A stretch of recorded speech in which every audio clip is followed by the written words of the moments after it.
I'm ready. All right, Let's do it. changing Bam. the splash screen.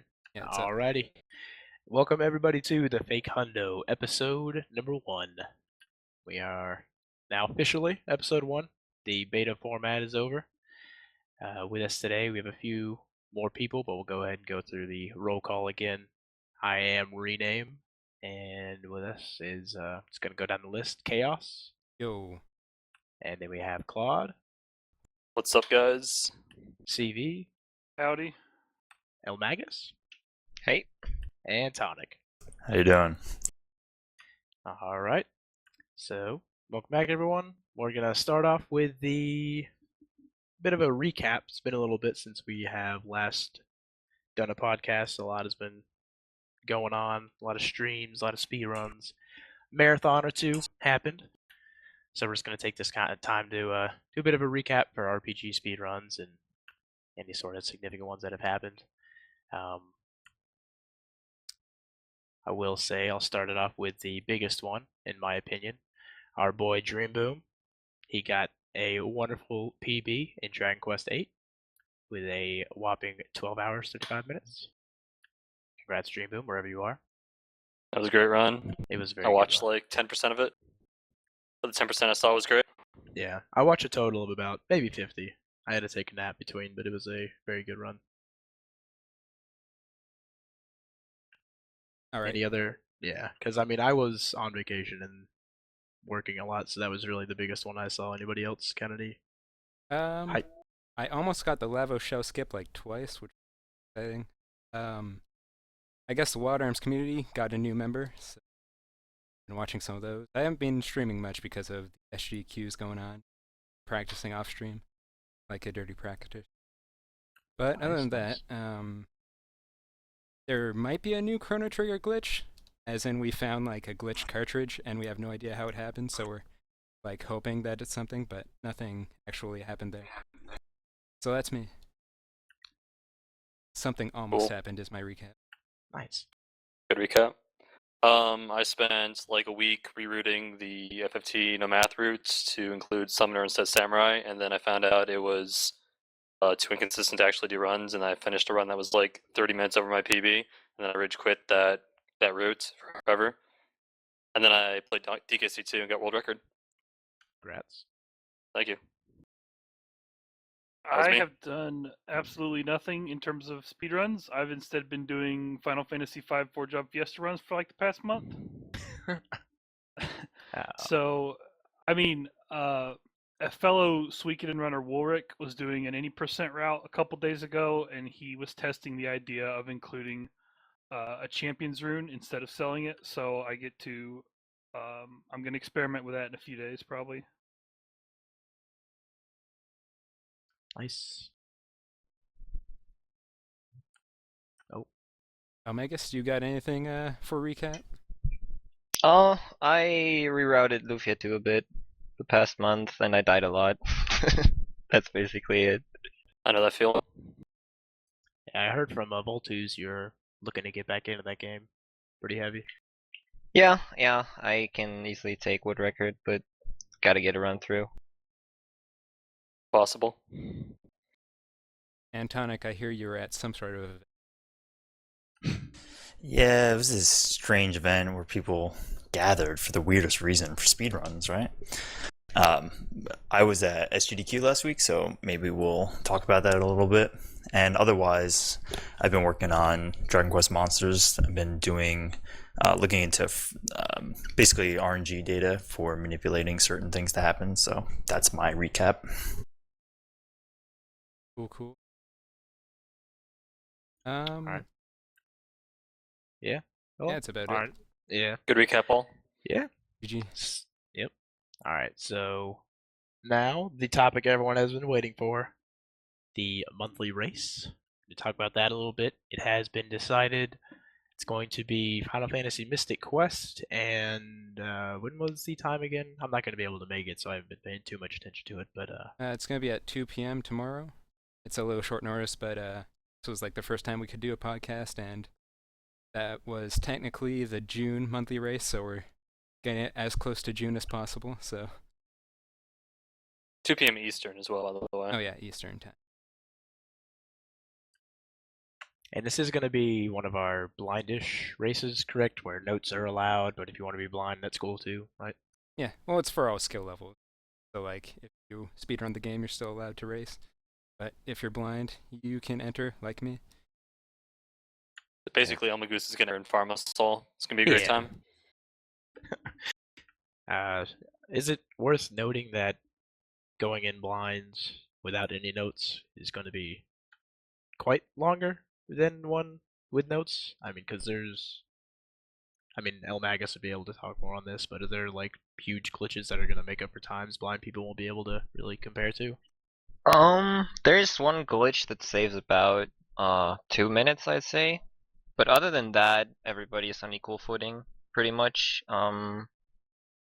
I loaded up files so everybody could get the resistance glitch, which allows your secondary character to always have the same equipment, but I don't want to go into detail, that would take too long. But basically it's uploaded, everybody can get it, so everybody's on equal footing. The duration of the run for blind people would probably be like double the time of the speedrun, I'd guess. But I can't really say because I've never done a blindish run of this game. So, but I'd guess like it's around 5 hours. It's not hard to play this game or go through this game, in my opinion. Especially since if you use notes, you should be fine for the most part. The biggest tip I can give anybody that wants to race tomorrow is heal after every fight. That's pretty much the best you can do. Sounds Yeah, good. because the worst thing that can happen is you enter a boss with like too low HP, and then you actually have to load a save, and that kills your resistance glitch, right? Is that how I understand it? Yeah, I would never save. Like, you cannot die in this game. If you lose a fight, you can simply refight it. That's why I advise everybody to heal up after every fight. Because if you get into the fight, let's say with 1 HP on the hero and your secondary character has 100, there's a good chance you get stuck on that fight. So, be sure to heal every time, and yeah, so you don't have to, like, reload or something, because that will screw up the resistance glitch. But saving doesn't actually hurt you, right? So for those of us with like shaky cartridges that might just like black out for no reason, you can just save just to be safer, right? You can save as long as you don't reload. Everything is okay. Okay. Wow. I had no idea that was actually a factor. That's crazy. As far as I understand it, the resistance glitch doesn't like it's not gonna make you like 2 hours faster or anything. So like you're not gonna be at like this major disadvantage if you don't use it. But it's a thing that a lot of people in the race are gonna be using. So probably wanna take advantage of it if you can. Yeah, it's like if you use it, you're probably 10 minutes faster in a speedrun setting. Simply because the start is a little faster. It's neglects over the course of the run, but yeah, it's the biggest help you have with the resistance glitch is that your secondary character is immune to sleep, which will carry you through a lot of fights. And Sounds good. are the save files going to be like, or do you already have them put out somewhere? Or are they going to be in the race channel once we get in there? Like linked to it? The save files are uploaded. The hashtag RPG has a link, I think. My idea Where- was to start the race at around noon Eastern, and then we'll have the speedrun FAQ that Amagus wrote, as well as the save files will be provided to anyone who joins the race channel in preparation for the race. Okay. Do we have any of those like readily available? We can, I guess, hand out now in case somebody in chat would be interested. Oh, the game facts? Yeah. I think we have a link somewhere. Okay. See if you had it. So is this game like basically spam attack to kill, or is there some complex strats to some fights? For the speedrun, yeah, there are some risks you can take in fights that are kinda complicated, but for casual run, not really. Like, I don't know. There's not really anything that's complicated or should come up in the run. It's pretty straightforward. And would like grinding be necessary for a casual playthrough? Can you kind of avoid all the encounters you can? You can actually, like, it should be doable for person that's blind to go through the game without grinding. I'd say though that if people are a bit afraid of playing a whole game, fight 1 or 2 battles more. It can only help. Yeah, makes sense. So, how often can you save? You can save anywhere. That's good. That's very good. Claude, you said you casual through this kind of recently, like a month or so ago? Yeah, I've been playing through it like last 3 weeks or so. Oh, okay. Any sort of like estimate on how much time you've spent on it so far? I wasn't really keeping track, but I think I mentioned this last time. My good friend New Pants 87 from the Donkey community did a like semi-blind playthrough of this speedrun setting, and he finished in like 6 hours, I think. So, like, pretty much anyone can just pick up and beat it fast. Yeah, considering most of our other races, that's actually not too bad of a time. Yeah, especially if you have a guide, it shouldn't be too bad. Yeah. Of course, I'm going completely blind because I'm an idiot, but... Me too, buddy. So if you're afraid of going in blind and no one else will, don't worry. There's plenty of people that will be as dumb as you. Yeah. If Since I I'm had doing the it, I time, can say that. yeah, if I had the time, I'd probably do it blind too. It seems like mostly in like an actual serious speedrun of it, RNG is sort of the biggest hindrance. So, Yeah. RNG is a big factor in the speedrun of this game. There's multiple instances, like I said, where you have to take risk in boss fights, and there is one big RNG thing in the run that's about 140 into the run when you enter Pazuzu's tower.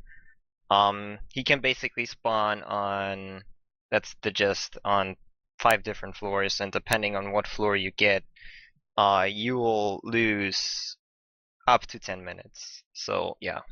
dang. That's why this game sounds amazing for me. Yeah. You just get Yeah. a good Pazuzu and you can shut up by 10 minutes. Like the blue shell on Mario Kart. I True. love those things.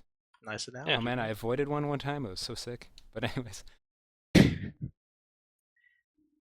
All right. So any other hard-hitting tips? Some tricks maybe that you can think of? Or is that basically... Yeah, like I said, heal after every fight. If you have to save. But I really wouldn't. Like, you can refight every fight if you want to. Okay.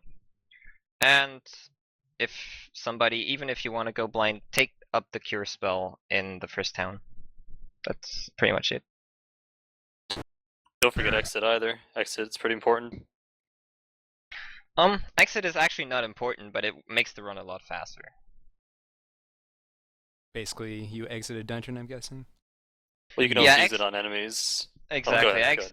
Exit is the most broken spell you can get for your hero. You can exit dungeons, and you can actually exit enemies in this game. Have to look out for that. Just fighting's for noobs. Anyways. All right. The next big question here: the best partner in Final Fantasy Mystic Quest? BB. Oh no, Big gotta be Kaylee? Ruben. Kaylee is probably the best partner. At least that's my opinion, because she's the most useful when you have her in the short time you have her, though.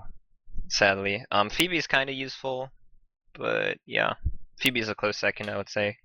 What about my boy Ruben? Ruben is actually not bad, but he lacks spells, so he can only attack physically. Sadly, for the most part, anyways. All right. Well, any other comments y'all have or things to say about the next blind race RPG blind race?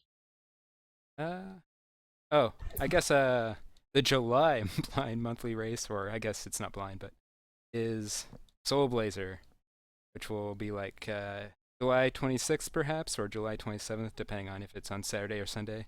And we'll try to be at 2 p.m. again. And we'll have more info on it later, I guess, because I don't know too much about Soul Blazer.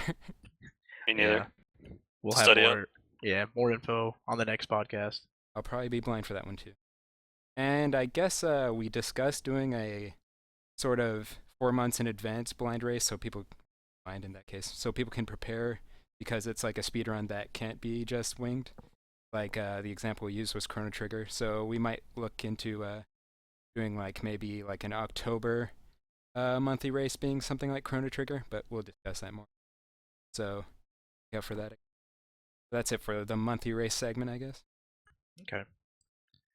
All right. Next, we are going to jump into a not newish, it is new, segment on the podcast here called Taniko Time. I'm not sure how it's going to go over, but hey, it'll be interesting.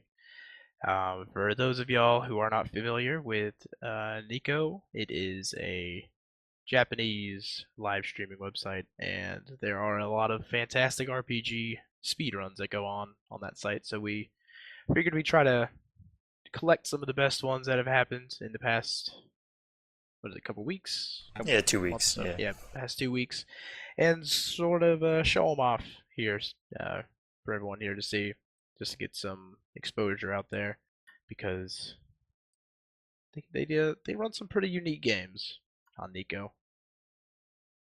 So I guess I will let Tonic and Chaos take it away. Go for it, Cool. guys. All right, let's get started. So we're gonna run through just various records through.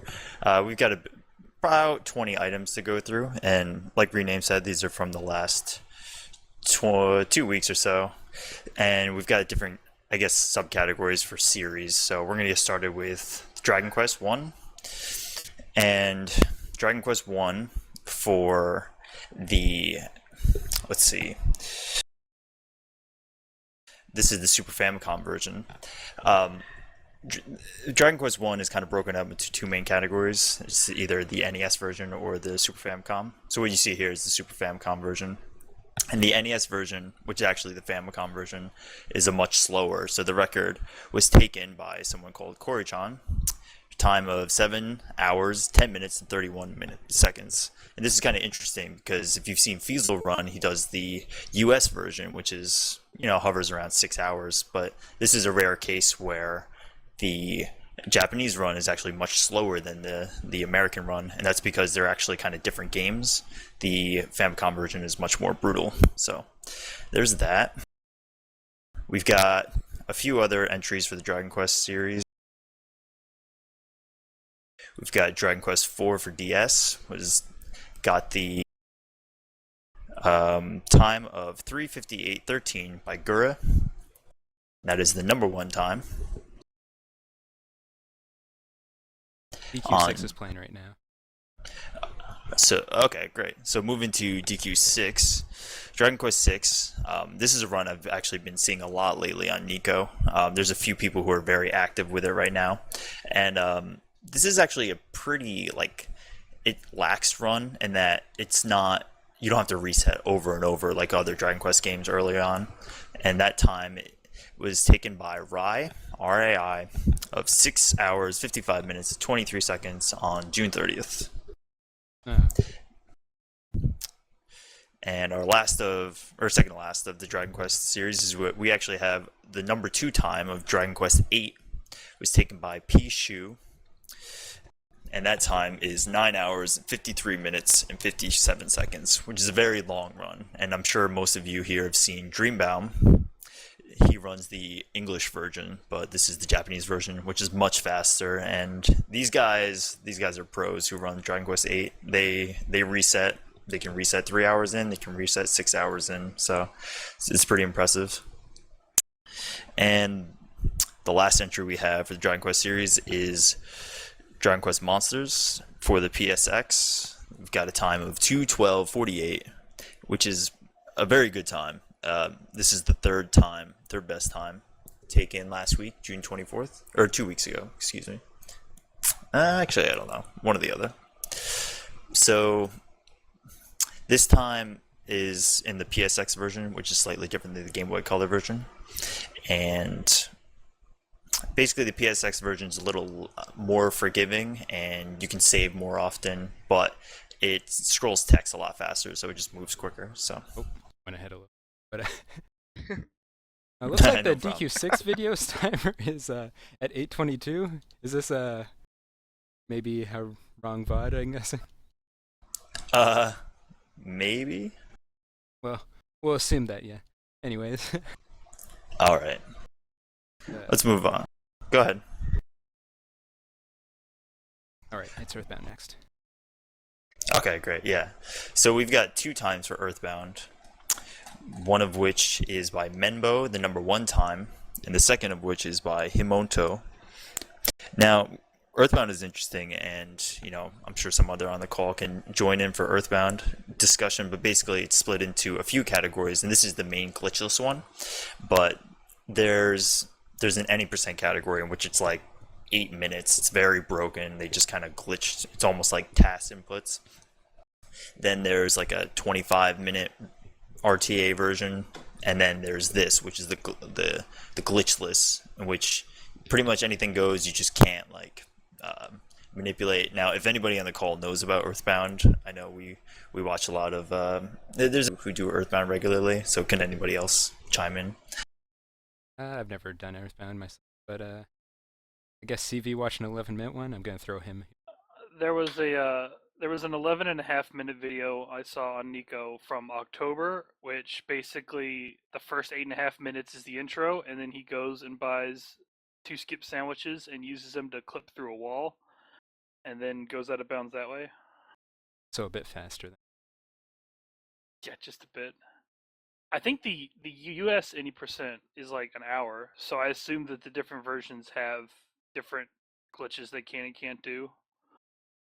So, Yeah, hope I want to so. say that's true. Yeah, I watch Andy Perfect, his stream a lot. I haven't been able to catch a full run from him just because he's kind of has been streaming pretty late for a while. But I think I recall him saying that there are different glitches in different versions of the game. But it also seems like one of those games where sort of RNG kind of plays a heavy point because smash hits and crits and all that can really mess you up. But Wonder if there's a definitely an difference interesting one. between text as well, between English and Japanese. Maybe Turbo plays a factor as well. I don't know. Yeah. Yeah, does it scroll by window or does the text scroll at all? Not much cutscene in this. I think it scrolls by window because I've never seen any Japanese runners change their name significantly, or they don't change PSI Rockin' to just be one letter. So,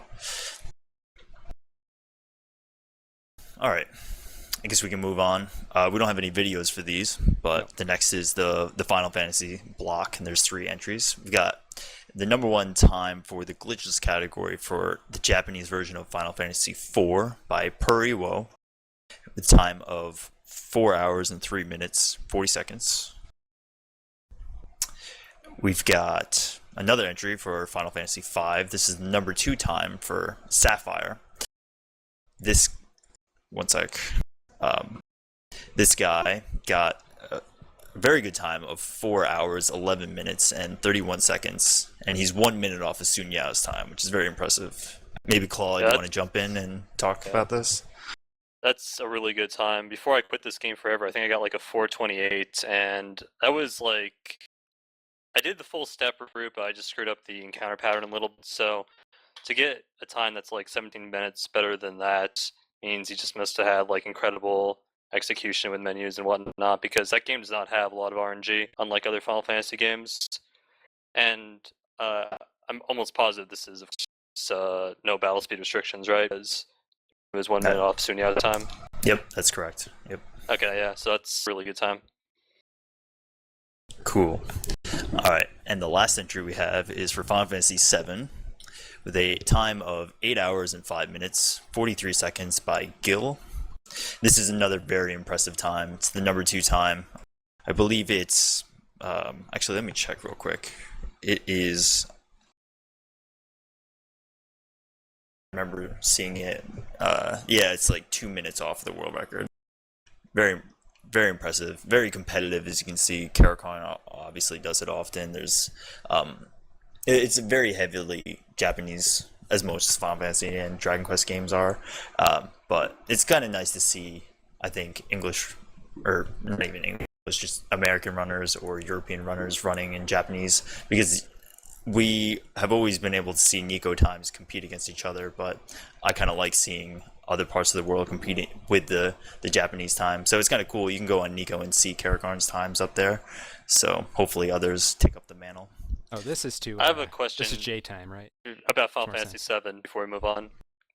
Do you know if this uses a step root at all? Because I know for a long time that FF7 runners weren't using a step root, and it was only like a very recent thing. I don't know if you know anything about this, but I figured I'd ask. Yeah, all I can tell you is that translated on the page it says that there's manipulation that occurs, so Okay. I would assume that's probably it. Alright, cool. Cool, alright. Let's move quickly through these next few. We've got Grandia 3 time, and I actually don't know much about this game. I don't think anybody else here does, unless you want to chime in. The record was taken last week, June 28th, 2014, with a time of 6:58:53. Does anybody happen to know anything about Grandia series? Watched a bit of the video. There's a lot of running around, a lot of ladders, definitely some combat. I've only casualed through it, and I wasn't actually able to finish the game.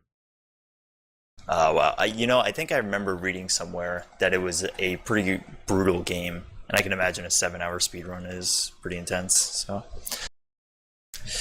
all right. Another entry. This is technically in the Earthbound block. Is the Mother 3.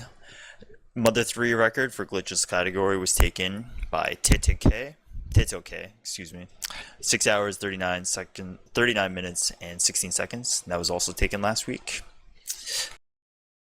We've got another entry for Mochigome. He's got 2 entries in this block. For Radia Atas stories. And this is the human category in 4 hours, 27 minutes, and 56 seconds, excuse me. I believe we have a video for this one. Actually, that video was just a cutscene. Rats. We do have one for the next one, though, don't we? Okay. Alright. Let's move on then. The next series of games that we have are the Saga series. And right now, it happens to be a very trendy game, is that Romancing Saga 3 has its record taken for the ending percent category, and we have some glitchless entries. So we can show a video of how Romancing Saga 3 looks, and I can actually talk about it because I've played through the game. But certainly other people can help me too. Romancing Saga 3 is a game produced by Squaresoft, and it was a Japanese release only, and it was recently translated. I would say probably like 5 years ago I remember seeing it, but in my opinion, it's kind of like Final Fantasy 2, like J, done correctly. They do the stat level up based on what items and weapons you use, and it's actually a very visually appealing game. And the speed run is split into 2 categories. Basically, there's any percent, which you can do step encounter manipulation, and you can do save manipulations. And there's also the glitchless, which is basically you turn it on and you don't manipulate anything, you try to beat the game. So I'm sure there's other people here who've watched a few of this. Yeah, I haven't watched any yet, but just watching the VOD, it looked very interesting. I might check it out. Yeah, you're right, though. It does seem to kind of be trending lately, because I had never seen one, anybody running this game, but like a week or so ago, I think either CV or Falcon linked one. And I started watching it there, but it does crop up a lot now. It's one of the few Japanese SNES games I bought for some reason. I don't know why, but it does look like a very interesting game. And once I have time, I'm gonna try to watch a speedrun of it because it does look like a very interesting game. Yeah, the encounter manipulation stuff, I don't quite understand, but it looks very cool. It looks like you use pause buffering to kind of like time your movement with the enemies. That's exactly right. Yeah, it's very skill based. You really need to be able to walk around and dodge enemies, which is kind of cool. It's kind of rare to see Square games from this era, I guess, with the exception of like Chrono Trigger, where you actually dodge enemies on the map. So yeah, definitely movement is very key. I've seen a few charts for this game in which you can see Japanese notes. People have like blog sites where they put up their notes for Japanese times, and they're very complicated tables for this game, so it's definitely a high skill cap game. Alright, let's move on. I've got a quick entry. Saga 2 is actually a Game Boy game, and it was taken by Nayuki. Second place, 1 hour and 31 minutes, 59 seconds. So this is actually a similar setup. We don't have a video for this, but it has manipulation with it as well. It's not actually split into two categories, but I remember reading on a few blog sites that there's basically just one category. You manipulate a few things, not everything, but the time is 1 hour 31 minutes, so it's not too bad, and it's pretty much what you expect for Game Boy RPGs. I scarcely see very long Game Boy Just play the RPGs. Xenogears video when we don't have a Nico video. Alright, we got a few more entries left. We got Super Mario RPG, which can speak for itself. We got a number 3 time of Kokeishi, 3 hours 4 minutes and 46 seconds. I'm sure somebody else wants to jump in and talk about SMRPG as a whole. It was what blind race was that of ours? It was our Second? second one. First one that was actually good. It was all right. I think my blind race for that game was like 8 hours. Yeah, it was actually. I don't know. I'm changing my mind. I agree that it was probably the best one because people actually talked about wanting to pick it up after the race. I'm There are not sure if a that few ever people. happened, but There are a few people picking it up right now. Actually, I see some people learning super jumps and whatnot. oh yeah, Myself Rudy included, is. we'll probably be picking it up pretty soon as well, like casually. But yeah, that game looks really fun, and it's a really good run. Yeah, very impressive run for sure. It's cool because it combines, platforming elements with, heavy RPG elements. And the fact that you interact with every battle and that you have to be on your guard, you don't just mash through text. You got to time your hits, you got to time your defense. So it is a very high skill cap game because literally there's many things in the game that are frame perfect or within like a 3-frame window. So your practice definitely pays off for this kind of RPG, which is cool. All right, let's move on to our next category, which is Star Ocean series. We've only have 2 entries, but they're both for the same game, for Star Ocean 2.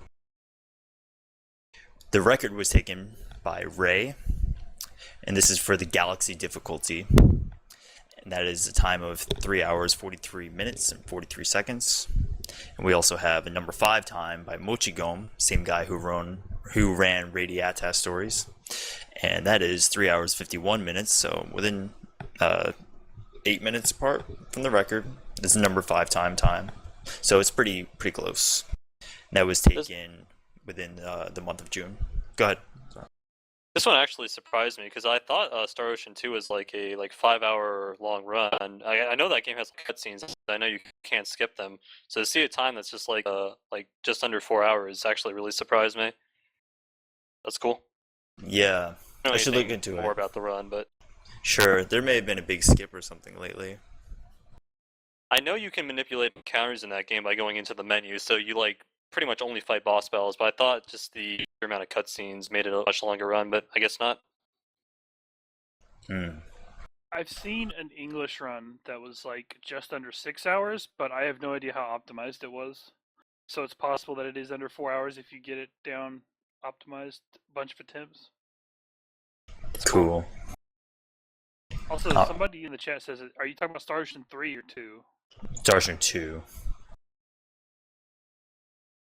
Is this video Star Ocean 2? Maybe the video is wrong. Hold on. I thought Star Ocean 3 Yeah, was 3D. Star Ocean 3 you can skip cutscenes, obviously, but Star Ocean 2 you can't. The video's for 2. Yeah, the videos too. Alright, we're good. Alright. Well, I know 3's would be around that time, so that's why I was confused. Okay.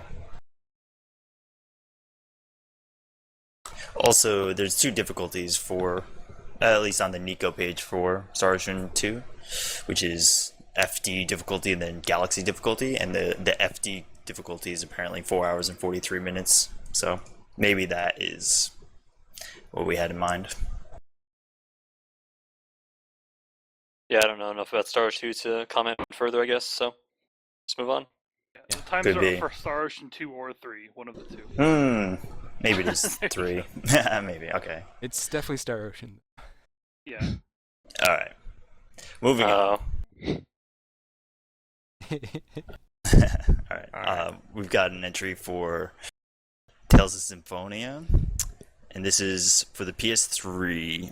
Well, I guess it's the remake, but I guess they all get lumped in the same category. This is number 2 time from Fnatic, and he has a time of 8 hours, 39 minutes, and 10 seconds. Now, I know in the RPG channel we don't actually talk about Tales too much. At least Symphonia happens to be one that is very popular among casual players, but I think most of our time isn't spent talking about this particular one. So if anybody knows much about this, certainly jump in. But I played it once, but Yeah, the only one I know of that runs any Tales game would be either Pitted or Withheld. But that's Grace's F. so no So, Tales yeah. experts here. Nah. Nope. yeah, I know some others in the RPG channel do know about it, but Yeah. none of us. Okay, we have our exciting last entry, which is for Unlimited Saga. This is the number 1 time by Jump C. This is the Judy category in 1 hour, 15 minutes, and 36 seconds. Taken last week. So, just to preface this, we're all very excited for this game because we have this bad idea blind race in which we're all going to play through this apparently very long and very confusing game. So if anybody else wants to jump in, I go wouldn't say for it's it. confusing. I'm just going to give a disclaimer. This game is awful. Yeah, But that's there are a couple people in RPG who love it anyway. I'm gonna So- disagree. It Like is watch a the video. masterpiece. kind of speaks for itself. Yeah, I don't know. It's not confusing if you've played it a little bit before, but anyone first timing it is going to be very confused. Yeah, don't blind definitely. race this game. That's what I'm saying. But how can you be confused? There's no walking. Don't There blind race. is It's like bad. walking. Is there? I mean, you're stepping. It's like you're moving. You're walking your chess piece on the map. But even figuring out how to walk and how to use the menus is a little counterintuitive. Oh, so that kind of I'm just- confusing. Yeah. One of our buddies in Mumble was playing through it a few days ago and got lost at least 3 times. So I'm just saying, don't blind race it without some kind of notes. Are you talking about me or did somebody else do it? Falcon Punch. Oh, okay. Some good cutscenes though. It's got a really good soundtrack, but the Yeah, it did sound gameplay good. the gameplay is all based off of reels, and that probably sounds more exciting than it actually is. It doesn't sound that exciting. All right, well then it's worse. Yeah, I'm definitely hyped for that race. I'm gonna be part of it if I can. Actually, I'm gonna be pretty mad if y'all would do it without me. I'll just say that. I don't even know if Open the to race is public. happening, to be honest. It'll It's gonna happen. It's Oh, not. it's happening. It's not going to be one of our monthly No, races. no. Just as a disclaimer, it would just be like a side race. Yeah, because we don't want to Yeah, punish everyone. we're not gonna tank the podcast for this. Yeah, it's definitely a bad idea, but we're gonna do it. There have been worse ideas in the RPG channel. Yeah. Great cutscene, by the way. I love how Yeah. none of the people are textured at all.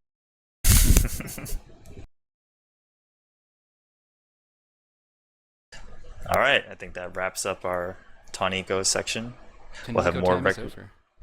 All So right. moving back to our main broadcast. All right. Thank you, Tonic, and Chaos with the videos. Good stuff. I'll just interject right now before we go to the next part, and I don't have the link anymore, but I'll pimp out where the Fake Hundo podcast will be located from now on. It is twitch.tv/Fake Hundo. Not the. It's Fake Hundo. No, it's Yes. the fake Hundo. The Fake Hundo. You need Because the of V the- in there. You need the Yeah. The is very important, man. Shout outs to Clark. Exactly.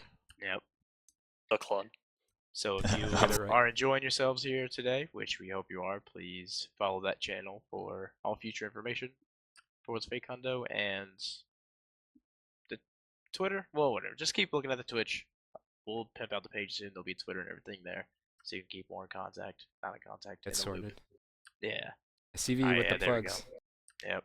Thank you, CV. 2 videos started playing. But do we want to talk about 4-job Fiesta or go straight to routing?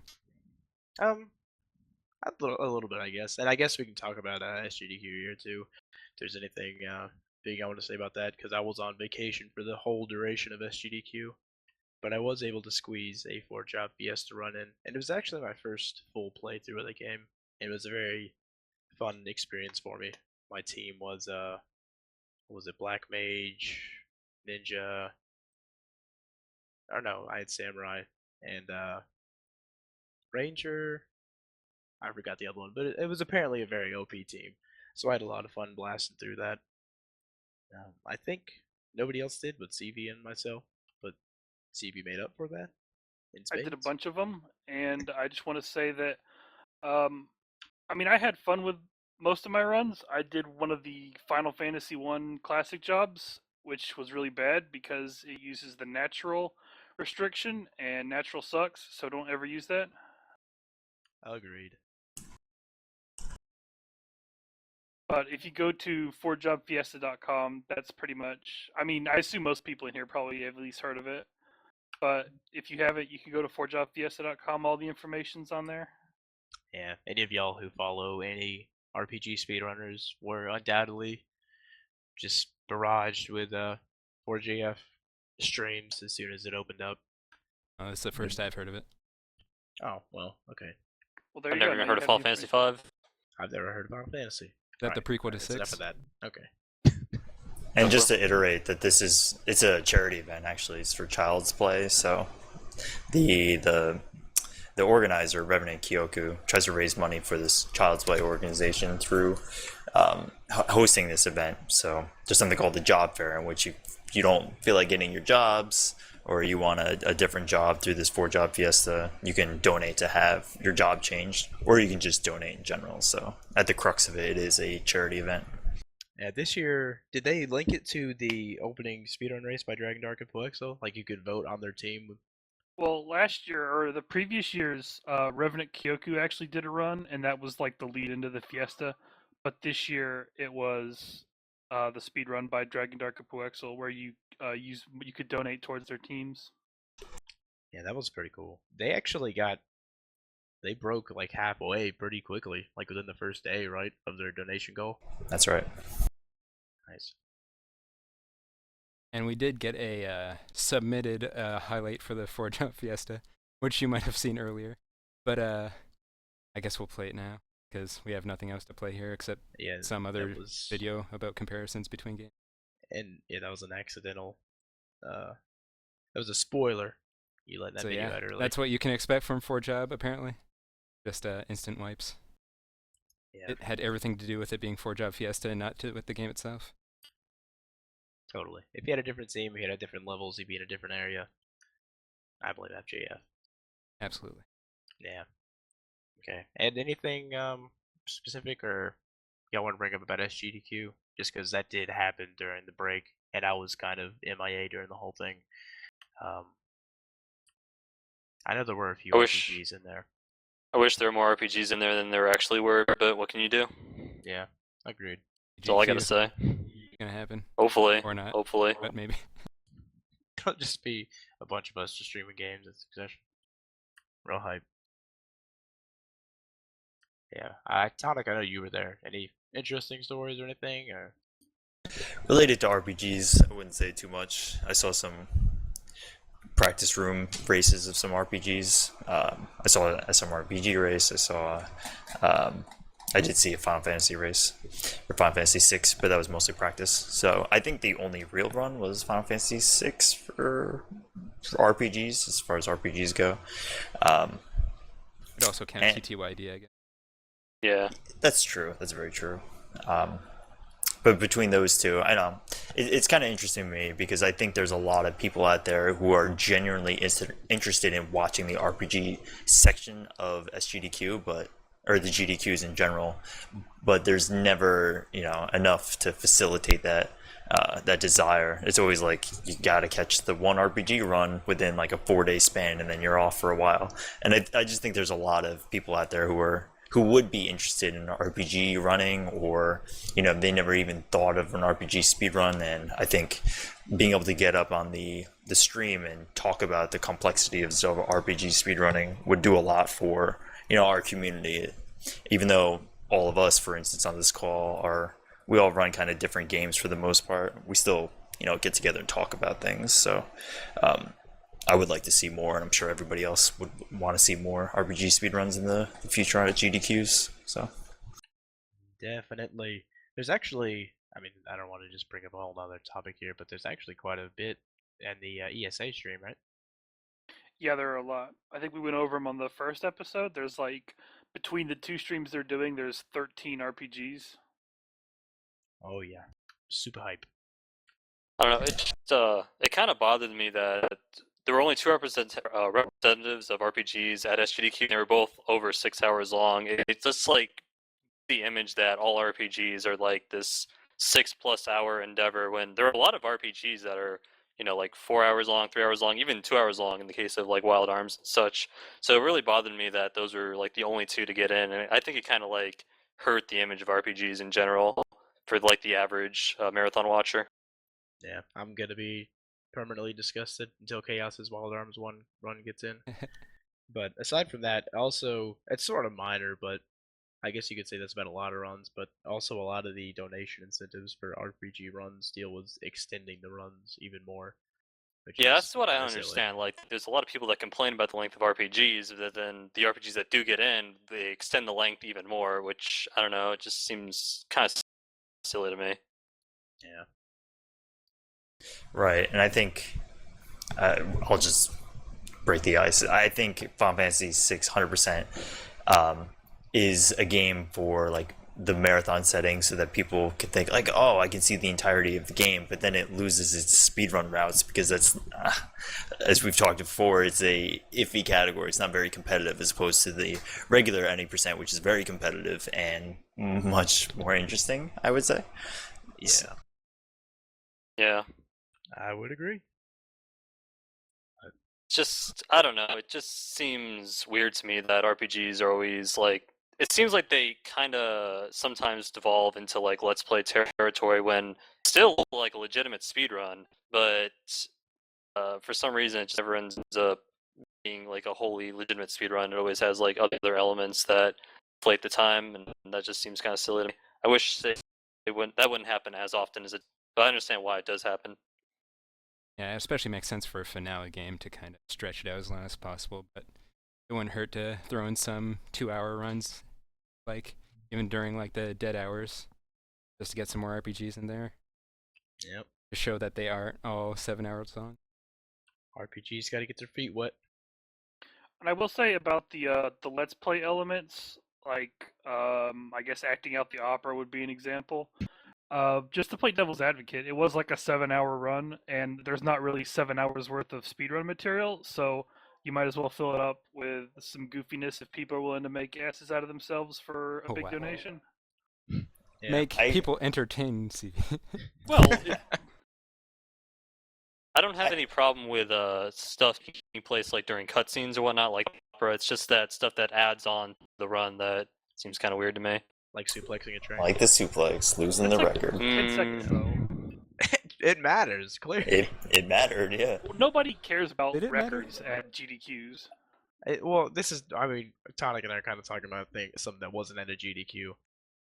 But yeah, people do the train suplex in like the middle of RTAs, and that's like really stupid because it's like it just adds 10 seconds for a brief chuckle. Yep. But Yeah, I've never liked that.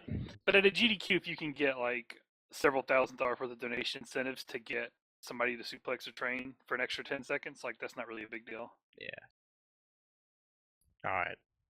Let us move on to the meat and potatoes here. At the Next 1 hour topic. mark. Yeah. We are going to be jumping into sort of our RPG speedrunning specific topic here. I mean, it's all been RPG related, but this is sort of, we want to kind of go in depth into certain aspects of RPG speedrunning with each episode.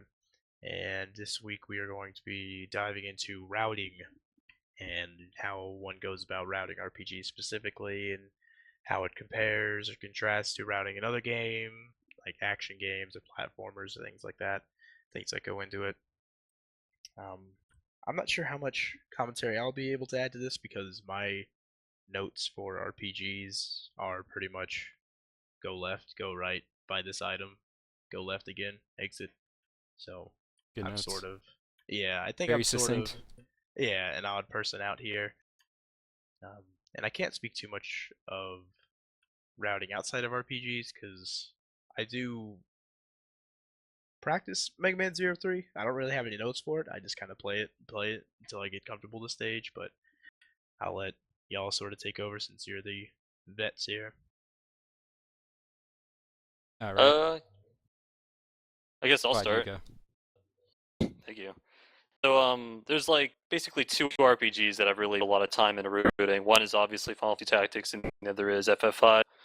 For FFT, I didn't really look at anyone else's videos. I guess when I first started rooting it, I looked at Chess Jerk's SDA run, the segmented run, and I looked at a Japanese RTA on Nico. And for that game, just because I know so much about FFT, I didn't really take too heavy notes. I didn't really follow the strategies exactly. I just kind of watched the runs, got a general idea of what they were doing and why they were doing it, and just tried to apply my own stuff. But for F5, I downloaded all of Sunyao's videos, who obviously has the world record, and I tried to copy like pretty much everything, like every specific action. And the reason I did that was because I didn't know that much about FF. I probably still don't, to be honest. So the reason I do that is because I don't really see much merit in trying to just root everything yourself without like outside help or whatever. Because odds are, if someone has like a really good time in the game, they put a lot of work into rooting it, and they know a lot of the games. So I feel like you can learn about a lot about the game yourself just by watching what they do and trying to figure out like along with them, like along with the video, to figure out why they're doing what they're doing. So that's kind of what I did for FF5, and both for FFT and FF5, I use emulator obviously, and I use emulators that have named save states, such that I can just save a state anywhere and load it anytime I want. So I can go back and like add more items or change certain abilities or change my like ability routes or that. And I think that's like the best way to root RPGs. Like I could never imagine rooting an RPG on a console because with an emulator you have save states, you have like Lewis scripts if you need those. Like I need them for FF5 to count steps and whatnot, and forward, which is also very important for RPG rooting. And yeah, that's my experience. Cool. And I'll say that one of the main differences to me between routing an RPG, routing a non-RPG, even though I've never like routed a non-RPG, is that when you like watch videos and stuff of RPG runs, you have to understand not only what they're doing but why they're doing it. Like why you buy this item, why you buy that, why you do this, because RPG runs most of the time that's not always going to happen unless it's like a step route. So you need to be prepared for if this doesn't happen this way, what can I do instead? And sometimes the only way you can figure that out is by just like a lot of runs, I guess, because sometimes you'll see someone like buy an item, you're like, oh, why would they possibly buy that item? And then you'll do like 9 runs and be like, oh, I don't need this item. And then on like the 10th run, you'll die because you didn't have that one item, and you're like, oh, I see. So yeah, that's the issue with RPGs, the luck nature. It's that everything that someone isn't readily apparent, like why they do it. Right. I guess I can talk a bit about risky strats. I guess would be my forte because of I guess I'm kind of known for doing a stupid skip. Well, not even doing it, but there's a skip that saves 20 minutes in Chrono Trigger, but it's actually impossible to do. So I'm trying to work on that. And I guess the thing with risky strats is that it's kind of a risk versus gain thing. And because it's 20 minutes, you kind of have to work on it. Well, you don't have to, because a lot of people do runs without going for it. But I've gotten it to a point where I can almost do it somewhat consistently. So I'm kind of working on that. So that actually does kind of affect the route. And because obviously you don't have to fight Lava Shell. So I have to talk to some people to see how that would affect things.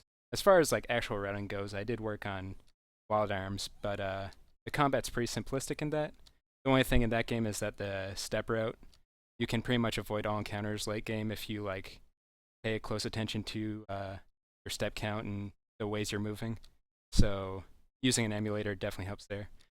And particularly using a RAM watcher and yeah, Lua scripts, I guess, is a similar thing where you can actually watch like the RNG seeds and the step count. So it really helps with routing versus just going on console, and really helps you figure out how the game works like beyond the interface, like kind of see the background workings of it. I guess another thing to bring up is the fact that I guess there's like different philosophies about like what you're actually trying to root as far as like how good you want the route to be. Like I didn't play FF5 for like a long time, like actually do a run because I wanted to come up with like the best possible route I could with like a full step route and whatnot. And I checked it many times to make sure it was consistent, etc. And obviously you're rooting Chrono Trigger with the Lavo Shell skip in mind. You're not like practicing actually fighting the battles and whatnot unless you know have to. And I know that's not the philosophy for everyone. Some people just want to get a route down that just like lets them beat the game, then they'll like reroute it later. But I always try to go in with like the best possible route I can right away, even if it has like a lot of risky stuff or high execution stuff, etc. Yeah, the big problem with routing risky stuff is that kind of it compounds on itself with an RPG. Because if it's like an 80% chance of beating this boss, it sounds good. But if you have like an 80% chance of beating every single boss in the game, that's really not great. Because you're going to end up dying like halfway through the game, like in all odds. Unless you Yeah, can perfectly manipulate the RNG of it. There's like a real life component as well. Like not all of us have like 12 hours dedicated each day to RPG speed gaming. So at the end of the day, you have to come up with a route that at least lets you beat the game like I don't even know like percent of the time, because if you can't even finish a run like percent of the time you stream, that's pretty demoralizing. I guess it's the Worcester methodology versus a real human methodology. Yeah, we can't all be Worcester, much as we'd like to be. Well, you know, I don't want to reset 2,000 times. I don't know. I think I'd like to add that I think knowing the game inside and out before you even attempt to do speed runs, if you say, for instance, you're approaching a new game that hasn't been routed whatsoever before, I think a lot of people, when they pick up a speed game, they're like, all right, I want to run this. I'm going to learn the route. I'm going to maybe make a few changes here and there, but I'm going to take somebody else's route and try to apply it. Or, like I was saying before, if it's like a brand new category, you're going to be like, I just want to get from point A to point B as quickly as possible. And I think, you know, the people who do the best in their RPG speedruns have been around the community for a long time. I think Claude is a really good example because he played Tactics for a very long time. Claude, can you just jump in quickly? You did like solo challenges for a while, right? Yeah, I did solo challenge runs. I did competitive FFT, like I like ref competitive FFT matches. I even did like ROM hack playthroughs. Like I know so much about FFT. I played it since it came out. I played it like millions and billions of times. That's why the game is like relatively easy for me compared to, you know, other people who try to pick it up. And that definitely helps. Like you just want to build as much knowledge as you can about a game. totally, and I agree. I think, you know, step by step, if you know all the mechanics of, you know, why things work, and like Claude was saying before, why you buy this item is the safety strat, or why you can approach the boss with this much MP versus, you know, no MP if it's okay. Just all these little things. I think knowing every game that you try to route inside and out, hardcore, you know, damage formulas, you know, what triggers the next story sequence, what could you possibly look for glitches. All of this goes into a successful runner versus somebody who both maybe doesn't know much about the game and also maybe isn't like incentivized, you know. I think if you go into the you go into routing and speedrunning a game just to get a time for it, it may be more difficult for you to, I don't know, keep going down the road, as opposed to somebody who's, you know, knowing the game inside and out. Maybe they've seen a few runs before, but they really want to improve it. I think that can really increase your chances of routing successfully and producing a real good speedrun. So I think a lot of that has to do with just competition as well. Like the best time for Wild Arms for a while by me was like 5 hours. Then Lord of Ultima came by and accidentally went out of bounds. And even though not everything was found by him after that, the time just kept going down because we kind of worked off of each other and found like new skips, try and beat each other's times. Even though we never actually ran the same version, we kind of helped each other out. And that eventually led to me finding some stupid glitch where you skip 3/4 of the game, and now it's a 2-hour run basically. So competition Stupid definitely. glitch. It's really stupid. It doesn't make any sense, but it's Now, I will say about knowing the game inside and out. something about that for a little while, and I'm probably gonna pick this up again. I was starting to route out Summon Night, the game for Game Boy Advance, and I had that mindset where I wasn't really gonna go into it just to run it, just to get a time. I really wanted to like figure out what made it tick, and I wanted to get like just like a super awesome, perfect time. And the way the XP system works in that game is um, the it's kind of hard to describe, but the stronger of an enemy you fight, the more XP you gain from it. But it like the higher level you get, the less you get from that enemy. So you're not going to still get 20 XP from the same enemy over and over and over again. But if you fight like a level 5 enemy at level 1, you're going to get like 500 XP, and it's going to keep going down the higher the level you are. So for like 2 weeks, I like try to sit down and figure out how that formula worked, but like for the life of me, I couldn't figure out just like the math behind it. I even asked like a bunch of my friends to help me out and everything, but it's just some like crazy formula that doesn't make any sense. I'm still trying to figure it out, but like something as simple as that put like a crux in my learning. So I guess it has like a break point where being focused on it like really had me like passionate towards it at the beginning, but it got to a point where it got frustrating, I guess you could say. Um, just getting like way too into it, but Yeah, it was an sometimes how a interesting game works is experience. like a game works very non-intuitively, and then it almost requires like someone to like break out the task tools and like look at the assembly of the game just to figure out what the hell's going on.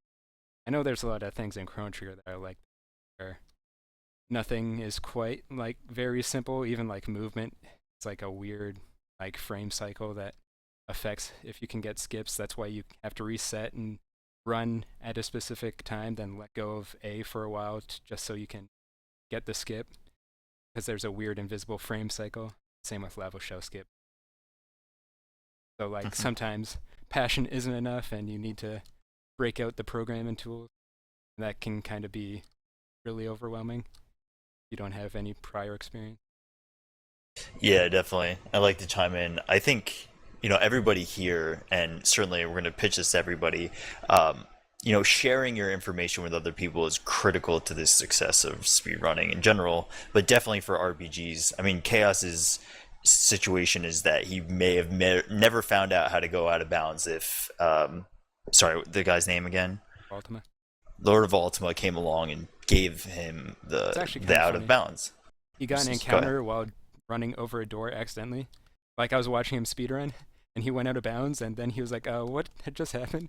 I was like, stopwatch, because at the time we just wanted to save the run. But after looking at it for a while, we figured out we can do it consistently using other methods. It was pretty funny. Yeah, that's great. So I think, like what Rename's saying is that he may have gotten frustrated after a while because he couldn't figure out damage formulas, level up formulas, whatever.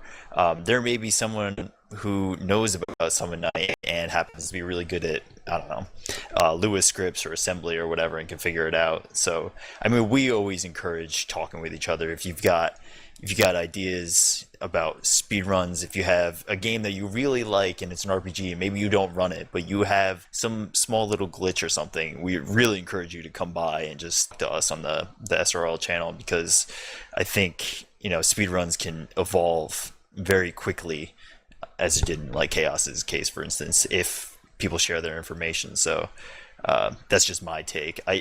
All of us are really good about, if we have notes, we'll put it up on our wiki site, which maybe we can link to.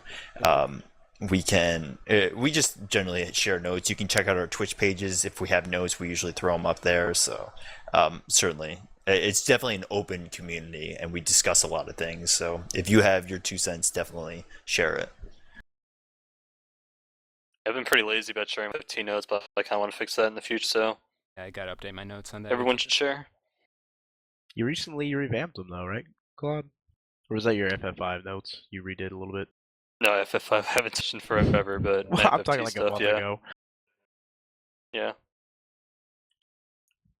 Now it may not like take up like too much time, because if it's anything like routing I do for regular games, it's like really nothing at all. But I know Claude and Tonic actively run games that aren't RPGs. Is there like any vast difference in how you approach routing and learning like action games or platform games versus RPGs? Because I mean, the way I do it, I just sort of play through a stage until it feels right. I think the biggest difference between rooting an RPG and rooting like an action game or like a platform like Donkey Kong Country is the fact that you don't have to think about the picture when you root a platformer. You can just like learn one stage at a time. It's isolated from everything else, and you only have to worry about that one section. So it's much easier to learn it in like bits and pieces. But with an RPG, you have to like keep the entire thing in mind. So like something you do like 10 minutes into the run, you're not really sure why you do it, and then like 3 hours into the run, you're like, oh, okay, that's probably why the guy in the video does that, or why I should be doing it. And that's why it kind of takes like much longer for me to learn RPGs, is because you have to like look at everything in like the grand scheme of things.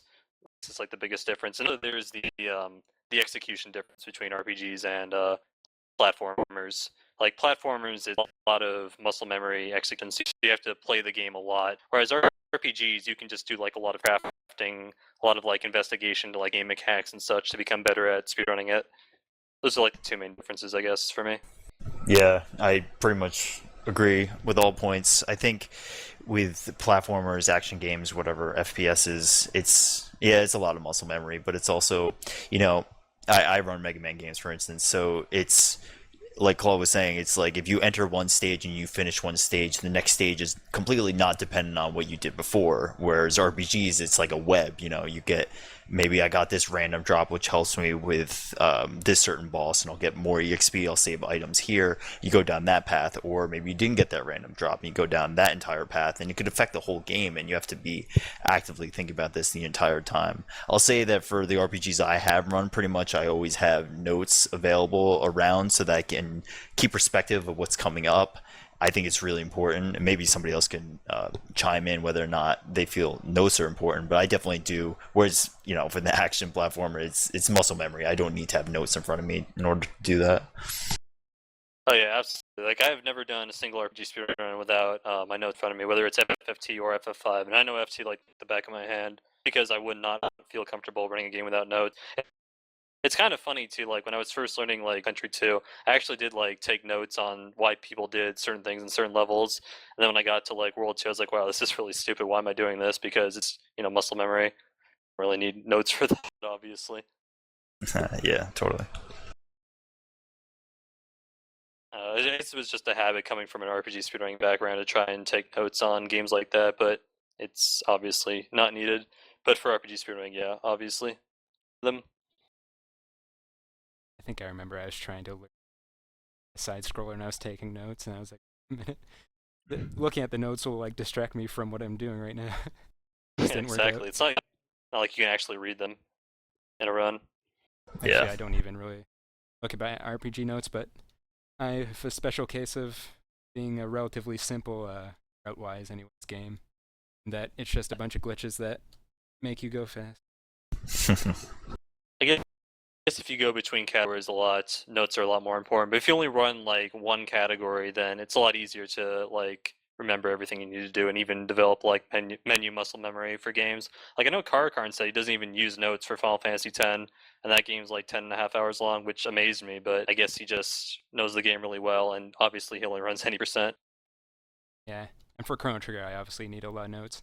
A part of that being that I didn't route it at all, so I think if you routed the game versus if you're taking notes, I think if you route a game, like, notes will just be a reference, like, because you already kind of know it already. But if you're learning the game, like when you're starting off, especially, notes are like especially necessary because you might completely forget something.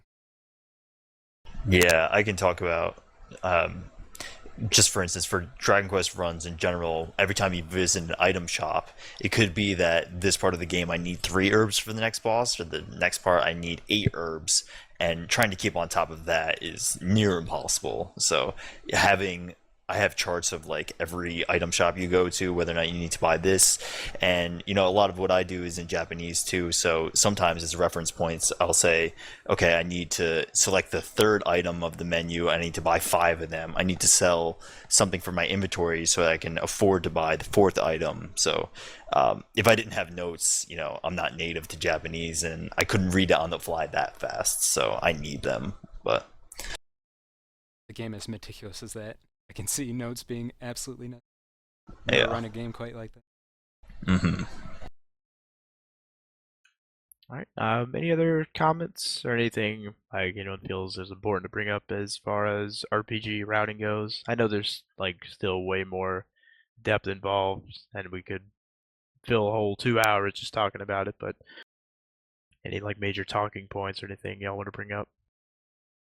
I got nothing. That's Covered it a for lot. me. I think we're good. Hour 20 minutes. Good time. Yeah. All right. CV, anything from you about as far as like routing goes for RPGs you want to bring up that we didn't touch on? No, you guys pretty much covered it. Cool. All right, cool. I think that will about do it for us then in this episode of the Fake Hundo, episode 1. I just want to thank y'all for sticking around. Be sure to Right, sorry about that. thank you. Be sure to follow the link CV is spamming for future episodes. You will no longer be on CV's channel. You're just borrowing it for him. Thank you, CV, for being so gracious, by the way. Up on the credits page you see here is all of our names and our Twitters and Twitches. And at the very bottom, the fine print is Chaos. Please be sure not to ignore him. Please give him a like and a follow and a subscribe. But the Twitch and Twitter for the Fake Hundo is being spammed, and at the bottom of the stream, follow it, please. I don't think, we haven't really discussed the time for the next episode, but just be sure to follow that Twitter or one of our Twitters. We're going to talk about it for sure. Do not forget about the Final Fantasy Mystic Quest race tomorrow. If you 2 p.m. 2 p.m. tomorrow, Eastern. time. Eastern. If you'd like, join the let me get the link again. The RPG channel in the Speedruns IRC. We will be talking about it there as well. Let me copy paste that again. Get that to you. If you want to submit an intro that's 30 seconds and original, you can totally do that and tweet it at us. I know that's unlikely, but we could use an intro, so just throwing that out there. Yeah, we're kind of flying by the seat of our pants for the intro now. But hey, if one of y'all are feeling charitable, hit us up. We'd appreciate it. And I think that should do it for us. Any closing remarks or anything from y'all?